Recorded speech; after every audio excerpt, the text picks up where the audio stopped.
السلام علیکم ورحمۃ اللہ وبرکاتہ۔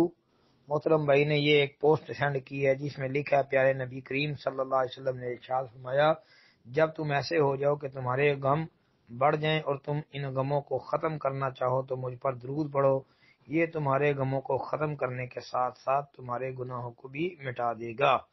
یہ جامع ترمذی کا حوالہ ہے، 2457 نمبر اس کا لکھا ہے۔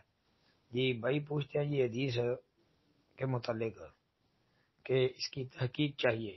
جی بھائی یہ روایت سنن ترمذی کے اندر موجود ہے، بالکل اسی نمبر پر، لیکن محترم ہمارے ناقص علم کے مطابق یہ روایت کی سند جو ہے وہ ضعیف ہے، کیونکہ سند میں سفیان ثوری جو ہے وہ تدلیس کر رہا ہے، مدلس راوی ہے، تو مدلس کا ان آنا جو ہے وہ قابل حجت نہیں ہوتا۔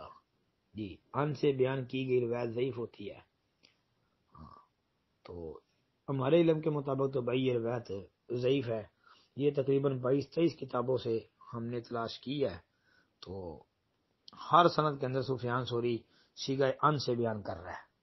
باقی شیخ البانی رحمۃ اللہ علیہ نے بھائی اس کو جامع ترمذی کے اندر حسن لکھا ہے، یعنی شیخ البانی والی جو ترمذی ہے انہوں نے اس کے اوپر حسن کا حکم لگایا ہے۔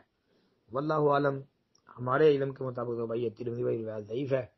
باقی اب شیخ البانی رحمۃ اللہ علیہ نے کوئی اس کے شواہد وغیرہ اکٹھے کر لیے ہوں گے، ہمارے علم میں تو نہیں ہے، ہمارے علم کے مطابق تو یہ روایت بھائی ضعیف ہے۔ السلام علیکم ورحمۃ اللہ وبرکاتہ۔